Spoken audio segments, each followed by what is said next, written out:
Salut les amis, j'espère que vous allez bien, j'espère que vous êtes au taquet. Bienvenue pour cette nouvelle vidéo. Comme d'habitude, plaisir énorme d'être avec vous aujourd'hui. Plus qu'une semaine les gars, plus qu'une semaine avant le début de la Coupe du Monde. Donc là je vous vois, vous êtes chaud, vous êtes en train de mettre un petit peu d'oseille de côté, vous dire sur quoi je vais aller parier, sur quoi je vais aller me lancer. Voilà, cette vidéo elle est là justement pour vous. Je vais vous montrer ce que moi personnellement je vais faire, ce que je compte envoyer. C'est maintenant, c'est parti, grosse vidéo, let's go.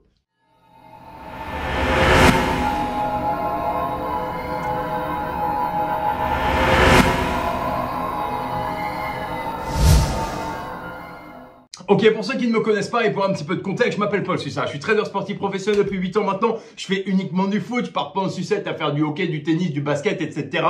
Et tutti quanti. Du coup, je fais uniquement du foot. Bankroll à 100 000. Je fais environ entre x3 et x4 par an. Donc voilà, pour vous donner une petite idée, ce qui explique les grosses mises, ce qui explique que je m'envoie. Et donc, je vous conseille bien évidemment, vous, si c'est pas votre cas, de faire super attention. C'est parti, je vous montre tout ça. Let's go. Alors, bam, FIFA World Cup ici. Très bien. Petit gagnant, Brésil, favori bien sûr, parce que bon, ils ont des gros joueurs, etc. Et c'est d'ailleurs toute l'analyse dont on a besoin, d'accord? Hop. Et 100 000 de placés.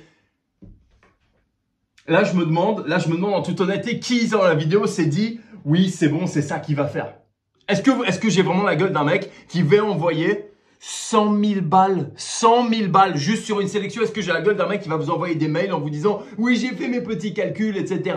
Normalement, si les deux premiers du groupe passent, ça va être une finale comme ci, une finale comme ça, donc il va avoir moyen de se gaver. Non, pas du tout en fait, parce que c'est pas ça qu'on fait. Si vous voulez perdre du bif, faites ce que je viens de faire avec quelle que soit la somme que vous avez. Hypothéquez la baraque, allez-y, foncez. Est-ce que le Brésil va gagner la Coupe du Monde? Il y a des chances, d'accord, ils ont une super équipe, etc. Sauf que niveau analyse, je pense que ça va beaucoup plus loin que ça. Et malheureusement, il y a ce facteur chance qui existe. D'accord, on est sur une Coupe du Monde, il y a ce facteur chance. Donc, dans cette vidéo, je vais vous expliquer comment est-ce que moi, je traite cette Coupe du Monde. Je vous ai fait une petite vidéo la semaine dernière. Donc, si vous ne l'avez pas encore vue, allez la regarder, d'accord. Je vous donne déjà quelques petites astuces. Dans cette vidéo, je vais être un petit peu plus concret. Je vais vous expliquer exactement, en l'occurrence, sur quelle stratégie va aller me placer, le pourquoi, du comment. C'est parti, le gang. Ok, donc avant de commencer, super rapide, petite annonce exceptionnelle, promo exceptionnelle sur la formation, promo absolument énorme. Si ça vous intéresse, si vous voulez partir sur la formation complète, je vais bien évidemment envoyer des prédictions et des pronostics pendant la Coupe du Monde, je vous rassure. Pour ceux qui prennent la formation en une fois en l'occurrence, foncez, cliquez sur le lien juste en dessous, je vous attends, promo exceptionnelle encore une fois pour vous mettre un pied à l'étrier. Voilà, vous voulez vraiment apprendre à faire les choses correctement, vous en avez marre de claquer votre oseille sur des VIP pourris, de faire des combinés qui marcheront jamais, ou alors à une semaine du début de la Coupe du Monde de dire tiens c'est lui qui va gagner parce que je connais un petit peu le foot. Rien du tout frère, rien du tout. Voilà, si vous voulez commencer à vraiment gagner de l'argent comme les milliers d'élèves qui sont avec moi depuis maintenant quelques années, c'est ici que ça se passe. Je vous laisse cliquer sur le lien, profitez-en, c'est maintenant. Vous recevez bien évidemment tout. On fait un appel hebdomadaire, pronostic, avis tous les week-ends. Vous faites partie d'une communauté de trading qui est absolument exceptionnelle. Je suis là pour répondre à absolument toutes vos questions. C'est pas juste une formation, tiens, régale-toi, démerde-toi. Pas du tout, loin de là. Donc voilà les amis, je vous laisse cliquer sur le lien, je m'étends pas plus sur le sujet et on démarre. Je vous donne ma première astuce pour cette Coupe du Monde. Let's go.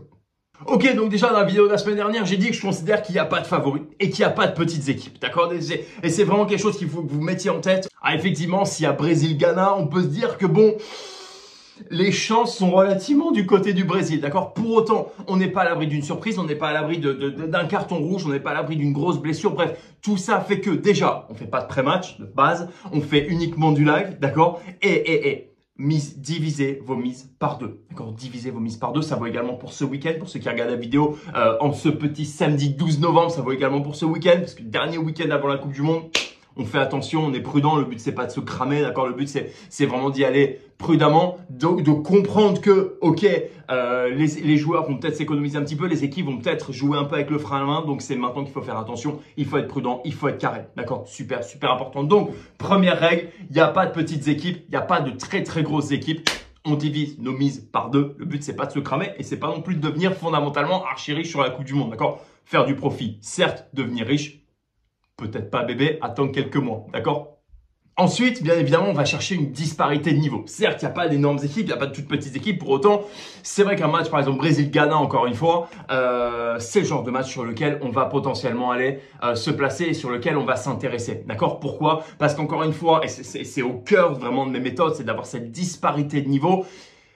on va chercher le but, d'accord? C'est ça qui nous intéresse. Si vous faites du live, vous cherchez le but supplémentaire qui va vous dégager un profit, d'accord? Dans 99% des cas, bien sûr, à moins que vous ayez une autre stratégie, que vous fassiez du under. Mais si vous faites partie de la formation de la FTA, ou même si vous le faites de votre côté, tout simplement, on va chercher un over, d'accord? Over 0,5, over 1,5. On se place sur un but supplémentaire. Ne vous placez, s'il vous plaît, pas sur une équipe en disant telle équipe va gagner ou telle équipe va perdre ou je pense que telle équipe ne gagnera pas, d'accord? Archi dangereux sur une période de Coupe du Monde. Par contre, allez chercher le but supplémentaire en vous fiant à des statistiques live archi solides, d'accord? Donc, si jamais vous êtes sur des statistiques classiques en général, là, vraiment, on va aller chercher une domination assez extrême.